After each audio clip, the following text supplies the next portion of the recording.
నమస్కారం. న్యూస్ విజన్కు స్వాగతం. ముందుగా వార్తల్లోని ముఖ్యాంశాలు.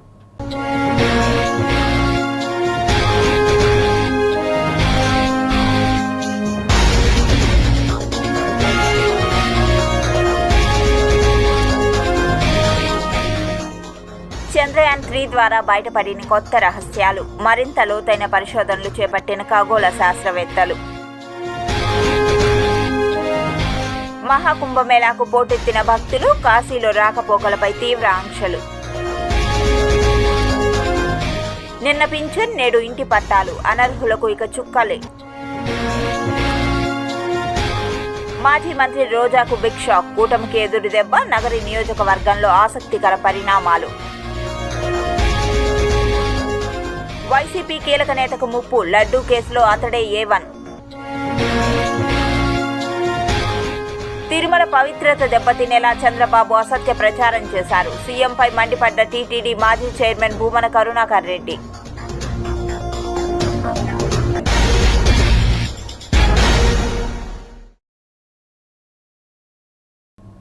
దేశవ్యాప్తంగా సంచలనం సృష్టించిన తిరుమల లడ్డూ కల్తీ నెయ్యి కేసులో సిట్ అడుగులు టెన్షన్ పుట్టిస్తున్నాయి. సుప్రీం ఆదేశాలతో కేసును దర్యాప్తు చేస్తున్న సిబిఐ, ఏపీ పోలీసుల సంయుక్త దర్యాప్తు బృందం ప్రస్తుతానికి 4గురిని అరెస్టు చేసిన విషయం తెలిసిందే. ఈ కేసుతో సంబంధం ఉన్న మరో 10 మంది కూడా ప్రస్తుతం సిట్ అదుపులో ఉన్నారంటూ ప్రచారం జరుగుతోంది. వీరి అరెస్టును నేడో రేపో చూపించవచ్చని అంటున్నారు. అయితే 4గురిని అరెస్టు చేసిన సిట్ పోలీసులు A1 ఎవరో వెల్లడించలేదు. A2 నుంచి A5 వరకు తొలుత అరెస్టు చేసినట్లు ప్రకటించిన సిట్ A1పై సస్పెన్స్ క్రియేట్ చేసింది. బోలే బాబా డైరీ డైరెక్టర్లు Vipin Jain, Pomil Jain, Vaishnavi dairy CEO Apoorva Vijaykanth Chawla, AR dairy MD Raju రాజశేఖరన్లను సిట్ అరెస్టు చేసిన విషయం తెలిసిందే. వీరిలో ఏ ఒక్కరూ కూడా A1 లేరు. దీంతో కేసులో A1 ఎవరన్న సస్పెన్స్ మొదలైంది. కూటమి ప్రభుత్వం అధికారంలోకి వచ్చాక తిరుమల లడ్డూ ప్రసాదంలో కల్తీ నెయ్యి వాడారని వెల్లడించింది. గత 5 ఏళ్లుగా నాణ్యతను పరిశీలించకపోవడంతో కల్తీ నెయ్యిని సప్లై చేశారని ఆరోపణలు చేస్తుంది. దీంతో దేశవ్యాప్తంగా చర్చ జరిగింది. పవిత్రమైన తిరుమల క్షేత్రంలో శ్రీవారి ప్రసాదాన్ని కల్తీ చేయడంపై సుప్రీంకోర్టు కూడా సీరియస్ అయింది. సిబిఐ, ఏపీ పోలీసులు సంయుక్తంగా దర్యాప్తు చేసి నిందితులను అరెస్టు చేయాలని ఆదేశించింది. సుప్రీం ఆదేశాలతో రంగంలోకి దిగిన సిట్ ప్రస్తుతానికి 4గురు నిందితులను అరెస్టు చేసింది. అయితే A1 అరెస్టుపై క్లారిటీ ఇవ్వకపోవడంతో ప్రతిపక్షానికి కంటి మీద కునుకు లేకుండా చేస్తోంది. కేసును ఓ కొలిక్కి తెచ్చామని చెబుతున్న సిట్ A1 ఎవరో వెల్లడించకపోవడం వెనుక వ్యూహం ఏంటన్నది చర్చకు తావిస్తోంది. సిట్కు ఈ విషయంలో క్లారిటీ ఉన్నా ఇంకేదో కారణంతో ప్రస్తుతానికి అరెస్టు చూపలేదని అంటున్నారు. దీంతో అనుమానితుల్లో ఆందోళన ఎక్కువవుతోంది. కూటమి ప్రభుత్వ వర్గాల సమాచారం ప్రకారం A1గా వైసీపీకి చెందిన కీలక నేతను అరెస్టు చేసే అవకాశం ఉందని ప్రచారం జరుగుతోంది. మరోవైపు టీటీడీలో కూడా ఇదే విషయమై అనేక రకాల అభిప్రాయాలు వ్యక్తమవుతున్నాయి. గత సర్కారులో టీటీడీలో కీలకంగా పనిచేసిన ఓ అధికారిని A1గా చూపుతారని ప్రచారం చేస్తున్నారు. మొత్తానికి ఎవరు A1 అయినా అది వైసీపీకి దెబ్బే అంటున్నారు. గత ప్రభుత్వంలో టీటీడీలో కీలక అధికారిగా పనిచేసిన ఓ కేంద్ర ప్రభుత్వ అధికారి కూడా ఈ వ్యవహారంలో ఆరోపణలు ఎదుర్కొంటున్నట్లు చెబుతున్నారు. దీంతో ఎవరిని A1గా చూపుతారనేది ఉత్కంఠగా మారింది. తిరుమల పవిత్రత దెబ్బతినేలా చంద్రబాబు అసత్య ప్రచారం చేశారని టీటీడీ మాజీ చైర్మన్ భూమన కరుణాకర్ రెడ్డి తీవ్ర స్థాయిలో మండిపడ్డారు. నెయ్యి ట్యాంకర్లను తిప్పి పంపించినారు నాణ్యత లేని కారణంగా. ల్యాబుల్లో ధృవీకరించి ఇందులో అడల్టరేషన్ ఏదో సమస్య ఉంది అని తిప్పి పంపించడం జరిగింది. అది చంద్రబాబు సమయంలోనూ జరిగింది, జగన్మోహన్ రెడ్డి గారి పాలనలోనూ సాగింది. అంటే టీటీడీలో నెయ్యి యొక్క నాణ్యత నిర్ధారించేటువంటి ల్యాబ్ వ్యవస్థ చాలా పటిష్టంగా ఉన్నది కనుకనే వాటిల్ని అన్నిసార్లు తిప్పి పంపించటం జరిగింది. ఇక్కడ కల్తీకి అవకాశం ఎక్కడ ఉంది? పనిగట్టుకొని చంద్రబాబు నాయుడు గారి ప్రభుత్వం మా మీద దుమ్మెత్తిపోయటానికి వెంకటేశ్వర స్వామి లాంటి అత్యున్నతమైనటువంటి దేవాలయాన్నే తమ స్వార్థం కోసమని వాడుకోవటం తప్ప ఇంకేమున్నది అన్నది అందరికీ కూడా స్పష్టంగా తెలిసిపోయింది. మీ మాట నిజమైనప్పుడు ఆ బోరాను అరెస్ట్ చేయాలా? అవునా కదా? కల్తీ నెయ్యి, ఆవు కొయ్యి, ఆవు కొవ్వు పంది కొవ్వును సరఫరా చేసిన లడ్డులను పంపించినారు అని అంటే ఖచ్చితంగా ఆయన్ను కదా మీరు అరెస్ట్ చేయాలా? మీ దగ్గర ఏమైనా రుజువు ఉందా? ఏమీ రుజువు లేకపోగా ఎంతో భక్తితో ఆయన 30 లక్షల రూపాయలు ఇచ్చి ఆ లడ్లకు నెయ్యిని సరఫరా చేస్తే మీరు మొత్తం వైసీపీ ప్రభుత్వం మీదనే దాడి చేయటం జరిగింది. ఎక్కడా కూడా మేము ఆరోపణ చేస్తాం, వైసీపీ వాళ్ళు తుడుచుకోవాలా. ఆంధ్రప్రదేశ్ రాష్ట్రంలో వైసీపీ అధినేత వైఎస్ జగన్ తన వర్క్ స్టైల్ మార్చారు. మరోసారి అధికారంలోకి వచ్చేందుకు మాజీ ముఖ్యమంత్రి వైసీపీ అధినేత పక్కా ప్రణాళికలు రచిస్తున్నారు. ప్రజల్లోకి వెళ్లేలా వ్యూహాలకు పదును పెడుతోంది వైఎస్ఆర్సీపీ. ఈ నేపథ్యంలో ఇవాళ బెంగళూరు నుంచి తాడేపల్లిలోని పార్టీ ప్రధాన కార్యాలయానికి రాగానే ఆయన అందుబాటులో ఉన్న పార్టీ ముఖ్య నేతలతో సమావేశం నిర్వహిస్తున్నారు. పార్టీలోని అంతర్గత విషయాలపై ఎప్పటికప్పుడు వారితో చర్చిస్తున్నారు. అయితే వైఎస్ఆర్ కాంగ్రెస్ పార్టీకి సంబంధించిన అన్ని నిర్ణయాలను ముఖ్య నేతలతో చర్చించి మాజీ సీఎం వైఎస్ జగన్ నిర్ణయం తీసుకుంటున్నారు. గుంటూరు, అనంతపురం జిల్లాలకు సంబంధించిన పలు పార్టీ అంశాలపై వారు ప్రధానంగా తాజా రాజకీయ పరిణామాలు, పోలవరం హామీల అమలు తీరుపై చర్చ జరిపినట్లు తెలుస్తోంది. జగన్ సమావేశానికి ముఖ్య నేతలు పేర్ని నాని, అంబటి రాంబాబు, చెవిరెడ్డి భాస్కర్ రెడ్డి, మల్లాది విష్ణు, గడికోట శ్రీకాంత్ రెడ్డి, నందిగాం సురేష్, గోరంట్ల మాధవ్, కొట్టు సత్యనారాయణ తదితరులు హాజరయ్యారు. ఫిబ్రవరి ఇంకా 2వ వారంలో ఉన్నప్పటికీ ఆంధ్రప్రదేశ్లో ఉష్ణోగ్రతలు క్రమంగా పెరుగుతున్నాయి. ఈ వారం పగటిపూట గరిష్ట ఉష్ణోగ్రత 37 డిగ్రీల సెల్సియస్కు చేరుకునే అవకాశం ఉందని వాతావరణ శాఖ అధికారులు చెబుతున్నారు. రాత్రుల్లో ఉదయం పరిస్థితి బాగానే ఉన్నా పగలు మాత్రం భానుడు బగబగ మండిపోతున్నాడు. దిగువ ట్రోపో ఆవరణంలో ఉత్తర కోస్తా, యానాంలో ఈశాన్య దిశగా, దక్షిణ కోస్తా, రాయలసీమలో తూర్పు ఆగ్నేయ దిశగా గాలులు వీస్తున్నాయి. వీటి ఫలితంగా ఉత్తర కోస్తా, యానాం, దక్షిణ కోస్తాలలో గరిష్ట ఉష్ణోగ్రతలు సాధారణం కంటే 2 నుంచి 4 డిగ్రీల సెల్సియస్ ఎక్కువగా ఉంటాయని, రాయలసీమలో ఉష్ణోగ్రతలు సాధారణం కంటే 2 నుంచి 3 డిగ్రీల సెల్సియస్ ఎక్కువగా ఉంటాయని అంచనా. వేడి వాతావరణంలో బయటకు వెళ్లేటప్పుడు అవసరమైన జాగ్రత్తలు తీసుకోవాలని అధికారులు ప్రజలకు సూచించారు. ఏపీలో కూటమి ప్రభుత్వం సంక్షేమ పథకాలను అమలు చేయడంలో పూర్తి దృష్టి సారించింది. అయితే అనర్హులను ఏరివేయడంలో కూడా ప్రభుత్వం అంతే స్థాయిలో స్పీడ్ అయింది. అర్హత ఉంటే పథకాలతో లబ్ధి చేకూర్చాలని, అనర్హత ఉండి కూడా పథకాలు పొందితే సహించేది లేదన్నట్లుగా ప్రభుత్వం ఇప్పటికే సీరియస్ వార్నింగ్ ఇచ్చినట్లు సమాచారం. తాజాగా గత ప్రభుత్వ హయాంలో అనర్హులకు ఇంటి పట్టాలు మంజూరు చేశారన్న కోణంలో ప్రభుత్వం దృష్టి సారించింది. ఇటీవల ఏపీలో అనర్హత పింఛన్ల తొలగింపుకు ప్రభుత్వం చర్యలు తీసుకున్న విషయం తెలిసిందే.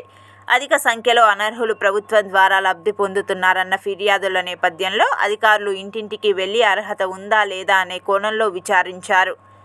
వికలాంగ సర్టిఫికేట్లను సృష్టించి అనర్హులు ఎన్టీఆర్ భరోసా పింఛన్ పొందుతున్నారన్న కోణంలో సుమారు 8,000కు పైగా పింఛన్దారులను అధికారులు గుర్తించినట్లు తెలుస్తోంది. అర్హత ఉండి కూడా పథకంతో లబ్ధి పొందని వారిని గుర్తించే కార్యక్రమానికి కూడా ప్రభుత్వం త్వరలోనే చర్యలు తీసుకోనుంది. తాజాగా మరో పథకం ద్వారా లబ్ధి పొందిన అనర్హులను గుర్తించేందుకు ప్రభుత్వం సిద్ధమవుతోంది. గత వైసీపీ ప్రభుత్వ హయాంలో ఇంటి పట్టాలను మంజూరు చేసిన విషయం తెలిసిందే. అయితే ఈ పట్టాల మంజూరులో అనర్హులకు చోటు దక్కిందని ఫిర్యాదులు అందాయి.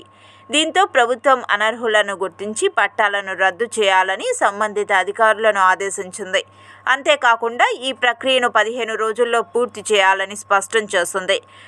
లబ్ధిదారులకు కారు ఉందా, కుటుంబంలో ఎక్కువ మంది పట్టాలు పొందారా అనే కోణంలో అధికారులు వివరాలను సేకరించనున్నారు. వైసీపీ ప్రభుత్వ హయాంలో సుమారు 22,80,000 మందికి ఇంటి స్థలాలు మంజూరు చేయగా సుమారు 7 లక్షల మంది అనర్హులు ఉన్నట్లు సమాచారం. అధికారుల విచారణ ప్రక్రియ పూర్తయితే గానీ పట్టాల పంపిణీలో అనర్హులకు చోటు దక్కిందా లేదా అన్నది తేలే అవకాశం ఉంది. మొత్తం మీద ఒక్కొక్క పథకంలో అనర్హులను గుర్తించేందుకు ప్రభుత్వం సిద్ధమవుతుండగా రాజకీయ పలుకుబడితో లబ్ధి పొందిన వారు ఇప్పుడు ఆలోచనలో పడ్డారట. ప్రభుత్వం తీసుకున్న నిర్ణయం పట్ల అర్హులు హర్షం వ్యక్తం చేస్తుండగా అనర్హులు మాత్రం ఇదెక్కడి గోలా అంటూ నిట్టూరుస్తున్నారట. జగన్ 2.0 మొదలైందా? మొన్న కాంగ్రెస్ నుంచి శైలజానాథ్ వైసీపీలో చేరారు.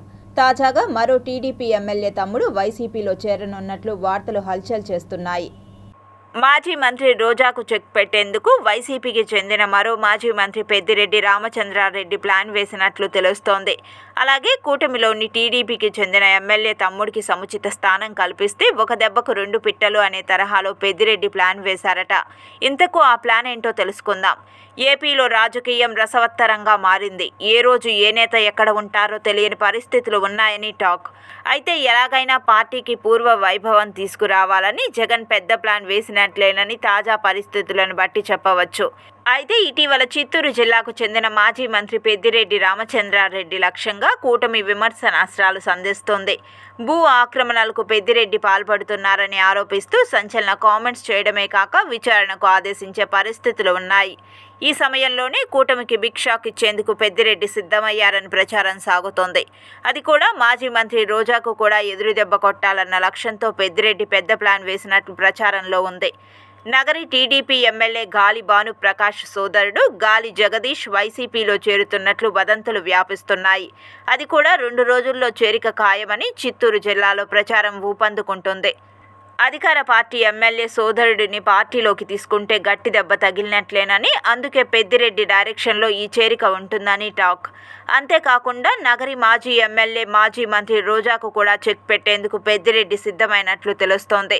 ఇదే జరిగితే ఒక్క దెబ్బకు రెండు పిట్టలు అన్నట్లుగా ఇలా రోజాకు చెక్ పెట్టవచ్చు, అలా కూటమికి దెబ్బ కొట్టవచ్చు అనేది పెద్దిరెడ్డి ఇలా ప్లాన్ చేసినట్లు ప్రచారం ఊపందుకుంది. వాస్తవంగా ఈ చేరిక జరిగితే రోజా ఎలా స్పందిస్తారోనని కూడా రాజకీయ విశ్లేషకులు చర్చలు సాగిస్తున్నారు. మొత్తం మీద గాలి జగదీష్ చేరిక ఖాయమైతే గానీ రాజకీయ ముఖచిత్రం అసలు రూపం బయటపడే అవకాశాలు ఉన్నట్లు చెప్పవచ్చు. ఈ ప్రచారం వాస్తవమా లేక పుకార్లేనా అన్నది మరో 2 రోజుల్లో తేలే అవకాశం ఉంది. పశువుల బాధ మేము తీరుస్తున్నాం, మా బాధ ఎవరు తీరుస్తారంటూ శ్రీ వెంకటేశ్వర వెటర్నరీ యూనివర్సిటీ వైద్య విద్యార్థులు నిరాహార దీక్షలో భాగంగా 9వ రోజు స్టైఫండ్ పెంచాలంటూ శిబిరంలో డిమాండ్ చేశారు. అందరూ ఎందుకు మేము మెడికల్ సైన్సెస్తో కంపేర్ చేసుకుంటున్నాం అనే క్వశ్చన్ రైజ్ చేస్తున్నారు. దానికి చిన్న ఉదాహరణ చెప్తాం. మీరు మనుషుల్ని కాపాడుతున్నారు, కానీ మిమ్మల్ని మేము కాపాడుతాం. ఎన్నో జెనెటిక్ డిసీజెస్ ఇప్పుడు రీసెంట్గా చూసుకుంటే చికెన్స్ చాలా చచ్చిపోతున్నాయి. ఎందుకు చచ్చిపోతున్నాయి? ఒక న్యూ జెనెటిక్ డిసీజ్ కానీ ఒక న్యూ డిసీజ్ కానీ ఎమర్జ్ అవుతుంది. వాటిని మేము మాత్రమే ఆపగలం. మేమే వాటికి వ్యాక్సిన్స్ కానీ మేమే వాటికి ట్రీట్మెంట్ కానీ చేస్తున్నాం. ఎన్నో జెనెటిక్ డిసీజ్ నుండి ఈ వరల్డ్ని, యానిమల్స్ని, హ్యూమన్స్ని ప్రతి ఒక్కరిని మేమే కాపాడుతున్నాం. ఈ దేశాన్నే మేము కాపాడుతున్నాం. అలాంటి మమ్మల్ని ఇలాంటి చిన్న చూపు చూడడం ఎంతవరకు కరెక్ట్ కాదు. అంటే 2 రోజుల క్రితం పేపర్లో అయితే కొన్ని వార్తలు అయితే వచ్చాయి. అటు అగ్రికల్చర్ ఇటు పశు వైద్య విద్యార్థులు అందరికీ కలిపి స్టైఫండ్ 10,000కు పెంచారని. ఇప్పుడు మీరు చూసినట్టయితే వారం రోజుల నుంచి స్ట్రైక్లో ఎండల్లో స్ట్రైక్ చేస్తుంది మేము. సో మేము స్ట్రైక్ చేస్తూ ఇంకొకరితో పాటు మమ్మల్ని సమానంగా ట్రీట్ చేసి వాళ్ళకి పెంచమన్నది ఏమాత్రం కరెక్ట్ కాదు. అంటే ఇక్కడ మేము చెప్పేది వాళ్ళు తక్కువ మేము ఎక్కువ అన్నది అయితే కాదు. మేము స్ట్రైక్ చేస్తూ మేము పోరాడుతూ మా హక్కు కోసం మేము చేస్తున్న ఈ స్ట్రైక్కి మీరు ఇంకొకరికి ఫలితాన్ని ఇవ్వడం అన్నది ఏమాత్రం కరెక్ట్ కాదు. అండ్ వన్ మోర్ థింగ్ ఏంటంటే మేము ఇక్కడ ప్రతిసారి on par with all medical courses, అటు హోమియోపతి కానీ, ఆయుర్వేదిక్ కానీ, డెంటల్ కానీ వీటన్నిటితో పోల్చుకుంటాం. మాకంటే ఒక డాక్టరేట్ అంటూ ఉంది. ఇలాంటి డాక్టరేట్ ఉన్న మాకు మీరు అగ్రికల్చర్, ఫిషరీస్ వీటన్నిటితో పోల్చమనేది కరెక్ట్ కాదు. వాళ్ళు చేసే కోర్స్ జస్ట్ 4 years మాత్రమే. మేము అలా కాకుండా 5.5 years చేస్తున్నాం. అండ్ వన్ మోర్ థింగ్, మాకు మెయిన్గా డాక్టరేట్ ఉంది. సో కాబట్టి డాక్టరేట్ ఉన్న మీరు ఈ వైద్యులని ఒక అగ్రికల్చర్, ఫిషరీస్ వాళ్ళతో పోల్చమన్నది ఏమాత్రం సబబు అయితే కాదు. సో కాబట్టి గవర్నమెంట్ ఎలాగైతే అది పాస్ చేసింది దాన్ని మళ్ళీ పరిశీలించి మమ్మల్ని న్యాయం వైపు చేకూర్చాలని కోరుకుంటున్నాం.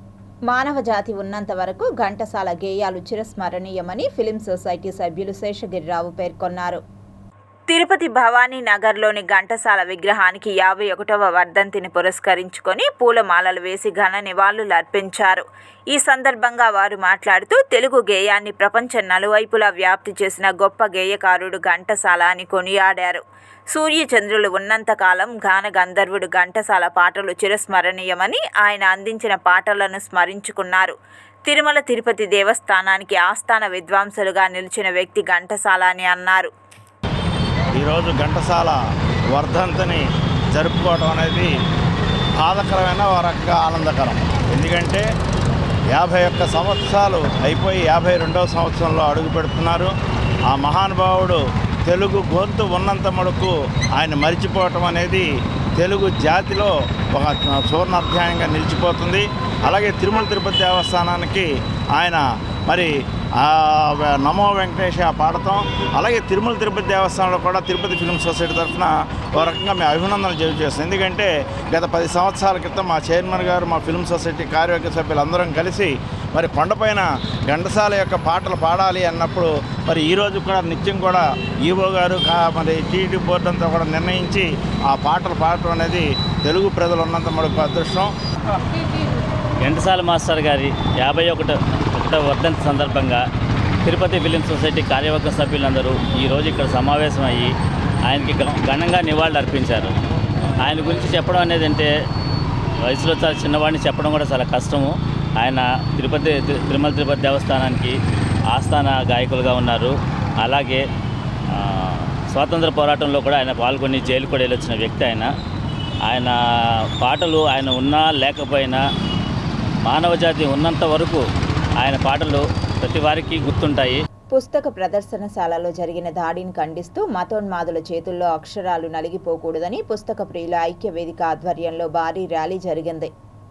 ప్రజాస్వామిక ఊరు ఇక్కడ సెక్యులరిజానికి, హేతువాదానికి, నాస్తికవాదానికి కూడా గొప్ప అస్తిత్వం అనేది ఉండేది. మేము ఇక్కడ రాడికల్ విద్యార్థి సంఘాన్ని ఏర్పాటు చేయడమే కాకుండా విప్లవ రచయితల సంఘము, అభ్యుదయ రచయితల సంఘము, కమ్యూనిస్టు పార్టీల ప్రాబల్యము ఉండేటువంటి ఈ ఊళ్ళో ఇవాళ కొన్ని దొంగ శక్తులు, మతతత్వ శక్తులు ముందుకొచ్చి పుస్తకపైన దాడి చేయడం అనేది చాలా అమానుషం. మన అందరికీ తెలుసు ఫ్యాసిజం అనేది ఇవాళ వేళ్ళు ఊరుకొని పోతున్నది. మనం ఊరుకుండిపోయినట్లయితే, మనం మాట్లాడకుండా ఉండకపోయినట్లయితే అక్షరాన్ని నలిపివేసేటువంటి సందర్భం ఒకటి మనం ఎదుర్కోవాల్సి వస్తుంది.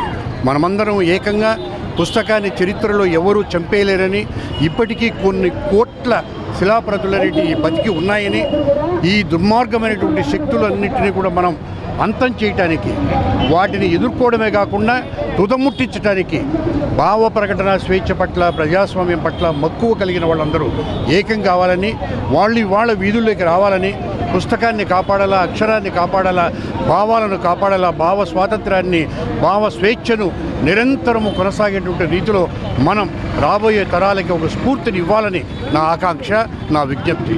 అన్ని మతాల వారు కలిసి జీవిస్తున్నారు. ఇటువంటి దాంట్లో ఒక పుస్తక ప్రదర్శన జరిగినప్పుడు ఒక మతం గురించి కొంచెం దౌర్జన్యకరంగా కొంతమంది ఇబ్బంది పెట్టారు.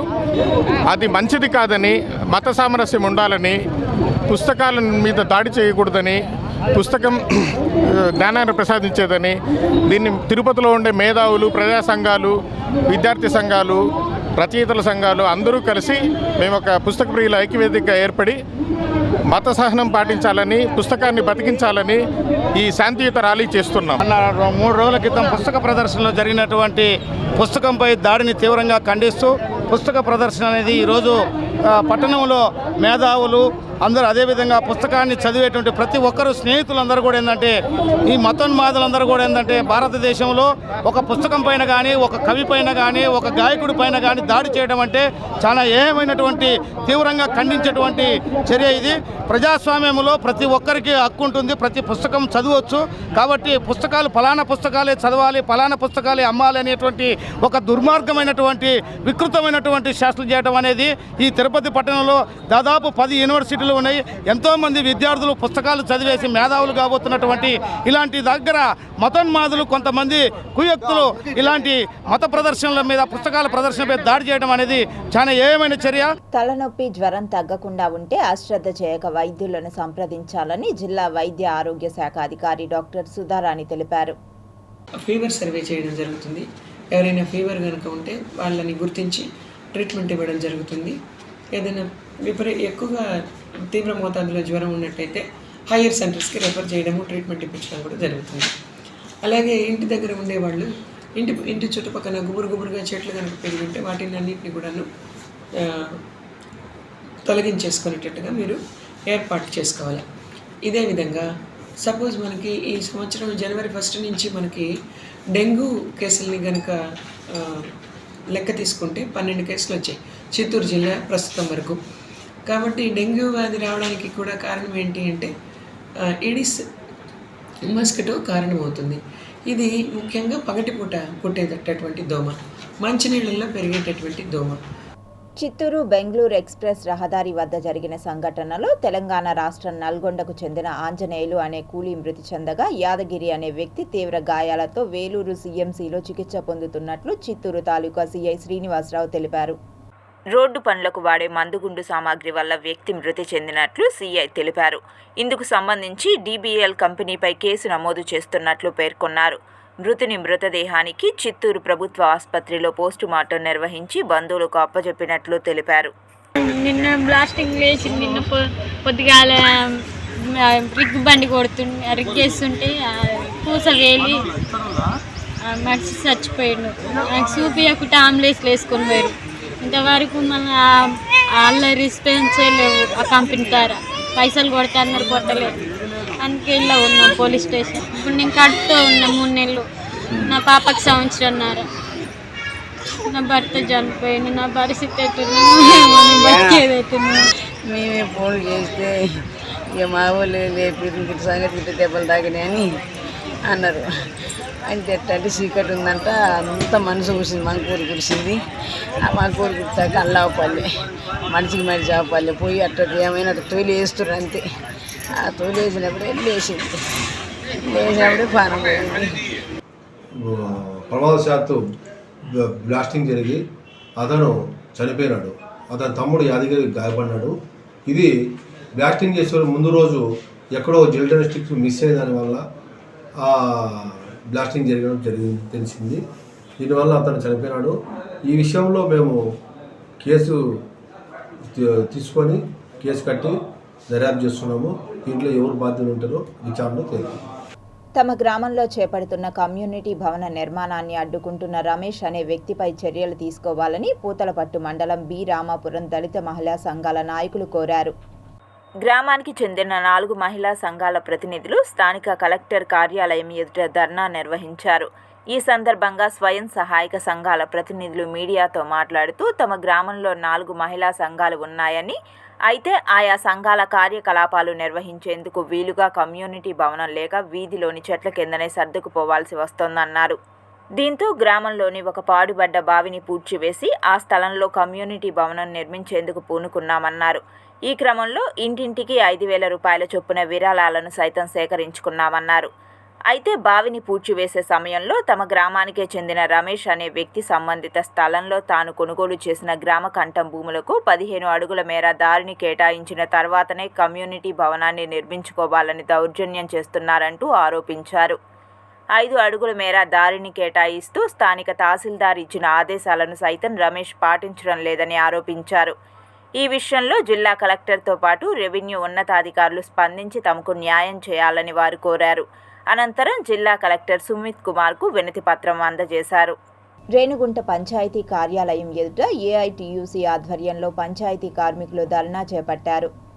రేణుగుంట మేజర్ పంచాయతీలో అన్ని విభాగాల్లో కలిపి 160 మంది కార్మికులు పనిచేస్తున్నారని, అయితే కార్మికులకు రావాల్సిన వేతన బకాయిలు, ESI, PF, యూనిఫామ్, సోపు, నూనెతో పాటు పలు సమస్యలను పరిష్కరించాలని 3 నెలలుగా పంచాయతీ సెక్రటరీ మణిని కోరారని, సమస్యలను పరిష్కరించకపోవడంతో AITUC నాయకులతో కలిసి ఫిబ్రవరి 1న అధికారులకు సమ్మె నోటీసులు ఇచ్చారని, 10 రోజులు గడువు ఇచ్చినా అధికారులు స్పందించకపోవడంతో మంగళవారం AITUC ఆధ్వర్యంలో నిరసన తెలియజేశామన్నారు.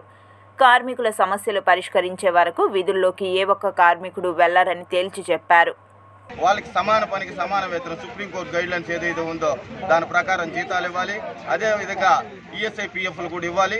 ESI, PFల విషయానికి వస్తే 100 మంది కార్మికులు ఉన్న ఈ చోట 38 మందికి మాత్రమే ESI, PFలు పడుతున్నారు. ఆ 38 మందిలో 16 మందికి జమ చేస్తున్నారు. 22 మంది డబ్బులు జమ చేయడం లేదు. ఆ డబ్బు ఎవరు తింటున్నారు? అదొకటి. అదేవిధంగా గత ముందు ఉన్న ఈవో గారు 2023-24లో 22 నెలలు, దాదాపు 22 నెలలు 36 మంది డబ్బులు కట్ చేసి ఆ డబ్బులు ESI, PF ఆఫీస్కి జమ చేయకపోవడం, చాలా అవకతవకలు ఇక్కడ జరుగుతున్నాయి. మేము మీరు ఈ సమస్యలు మీరు పరిష్కారం చేయకపోతే మేము సమ్మె కూర్చుంటామని చెప్పి ఈరోజు మేము సమ్మె కూర్చుంటే ఈరోజు డిఎల్పీ గారు, సెక్రటరీ గారు, అదేవిధంగా అధికారులందరూ కూడా ఈరోజు ఇక్కడ పంచాయతీ ఆఫీస్కి రావడం జరిగింది. అడిగితే మా దృష్టికి రాలేదు. వెంటనే మేము దీన్ని పరిష్కారం చేస్తాం, మీరు ఇక్కడే ఉండండి, ఇప్పుడే సంతకం పెట్టి నేను చిత్తూరు డిపిఓ గారికి కూడా పంపిస్తాను, మీ సమస్యలు పరిష్కారం కావాలంటే డిపిఓ గారు, చిత్తూరు డిపిఓ గారు చేయాలని చెప్పి ఈ సందర్భం చెప్తున్నారు. ఇప్పుడు చెప్తున్నారు అదేందో 6 నెలలకు ముందే ఆ టేబుల్కి పరిమితం కాకుండా దాన్ని పంపించుంటే ఈరోజు కార్మికులు ఎందుకు రోడ్డు మీద కూర్చుంటారని చెప్పి ఈ సందర్భంగా కార్మికుల సంఘాలుగా అడుగుతున్నాం. అంగన్వాడీ కార్మికుల సమ్మెకాలపు ఒప్పందాల సాధనకు సన్నద్ధం కావాలని ఏఐటియుసి రాష్ట్ర అధ్యక్షులు రవీంద్రనాథ్ పిలుపునిచ్చారు. తిరుపతి బైరాగిపట్టణంలోని గంధమనేని శివయ్య భవన్లో అంగన్వాడీ వర్కర్లు సమావేశాన్ని నిర్వహించారు. ఈ సందర్భంగా రాష్ట్ర అధ్యక్షులు రవీంద్రనాథ్ మాట్లాడుతూ గత ప్రభుత్వ కాలంలో 42 రోజులు సమ్మె ఉద్యమాల ఫలితంగా ఒప్పందం చేసుకున్న అంగన్వాడీల కార్మికుల సమస్యలు వెంటనే పరిష్కరించాలని రవీంద్రనాథ్ డిమాండ్ చేశారు. ప్రధానంగా మనం డిమాండ్ సమ్మె వేతనాలు పెరగాలనేటటువంటిది ప్రధానమైనటువంటి డిమాండ్. ఆ వేతనాలకు సంబంధించి ప్రభుత్వం కూడా ఇచ్చినటువంటి హామీ. ఆ వేతనాలకు సంబంధించి ఆ రోజు ప్రతిపక్షంలో ఉన్న తెలుగుదేశం మేము వేతనాలు పెంచేదానికి అంగీకారం, మేమున్న సమయంలోనే పలుసార్లు వేతనాలు పెంచాం, రేపు మేము అధికారంలోకి రాగానే మళ్ళీ వేతనాలు పెంచుతామని చెప్పేసి ప్రతిపక్షంలో ఉన్నప్పుడు మనకి హామీ ఇచ్చారు. మరి 7 మాసాలైంది. ఆ ప్రతిపక్షంలో ఉన్నప్పుడు చేసినటువంటి హామీలు అమలుపరచలేదు. అధికారంలోకి వచ్చినాక పదే కలిసాం. కానీ ఈనాటికి కూడా ఆ గత అగ్రిమెంట్లో 2-3 అంశాలు వచ్చారు. కానీ ప్రధానమైనటువంటి అంశం వేతనాలు. ఈ వేతన పెరుగుదలకు సంబంధించి రాష్ట్ర ప్రభుత్వం ఇంకా స్పందించలేదు. మహాకుంభమేళాకు దేశ విదేశాల నుంచి కోట్లాది మంది భక్తులు తరలివస్తున్నారు. రోజులు గడుస్తున్న రద్దీ మాత్రం తగ్గడం లేదు. రోజుకు సగటున 1.44 కోట్ల మంది పుణ్యస్నానాలు ఆచరిస్తున్నట్లు అధికారులు తెలిపారు. ప్రయాగ్రాజ్లో పుణ్యస్నానాలు ముగించుకున్న భక్తులు కాశీ, అయోధ్యలకు వెళ్తున్నట్లు తెలిపారు. భక్తుల తాకిడి విపరీతంగా పెరిగిపోవడంతో కాశీలోని పలు ప్రాంతాల్లో వాహనాల రాకపోకలపై పలు ఆంక్షలు విధించారు.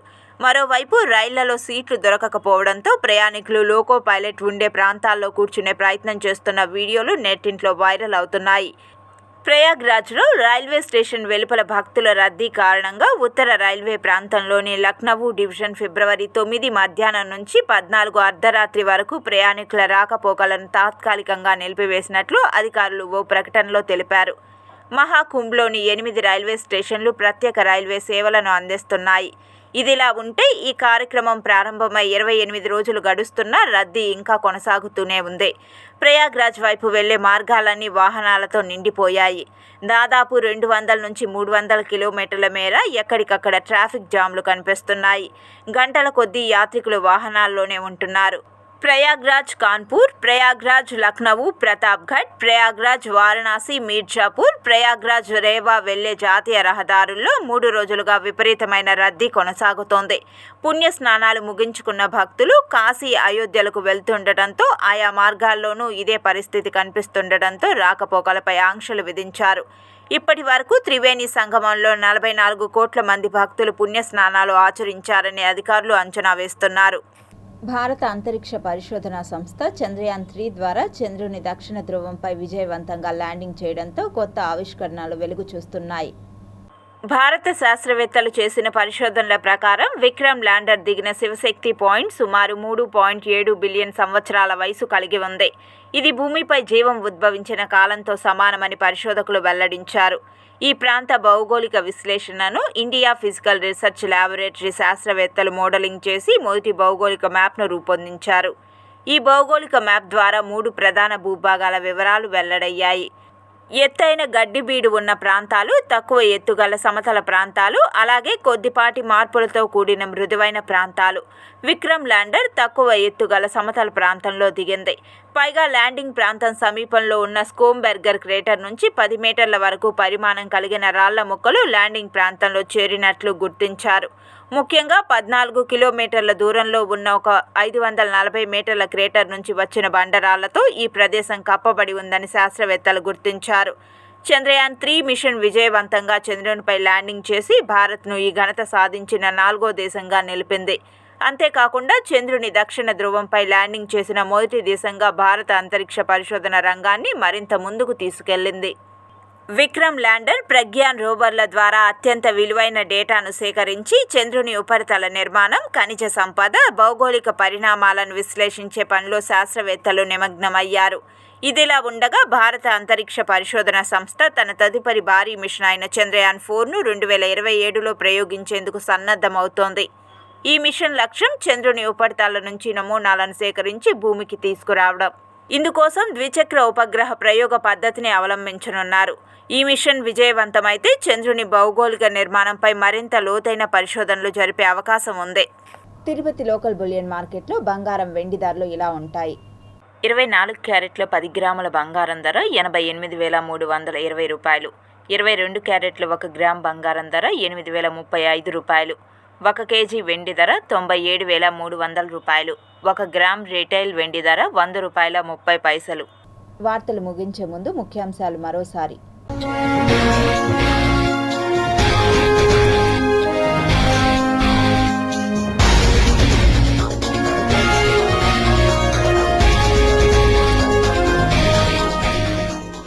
చంద్రయాన్ 3 ద్వారా బయటపడిన కొత్త రహస్యాలు, మరింత లోతైన పరిశోధనలు చేపట్టిన ఖగోళ శాస్త్రవేత్తలు. మహాకుంభమేళాకు పోటెత్తిన భక్తులు, కాశీలో రాకపోకలపై తీవ్ర ఆంక్షలు. నిన్న పింఛన్, నేడు ఇంటి పట్టాలు, అనర్హులకు ఇక చుక్కలే. మాజీ మంత్రి రోజాకు బిగ్ షాక్, కూటమికి ఎదురు దెబ్బ, నగరి నియోజకవర్గంలో ఆసక్తికర పరిణామాలు. వైసీపీ కీలక నేతకు ముప్పు, లడ్డూ కేసులో అతడే A1. తిరుమల పవిత్రత దెబ్బతినేలా చంద్రబాబు అసత్య ప్రచారం చేశారు. సీఎంపై మండిపడ్డ టీటీడీ మాజీ చైర్మన్ భూమన కరుణాకర్ రెడ్డి.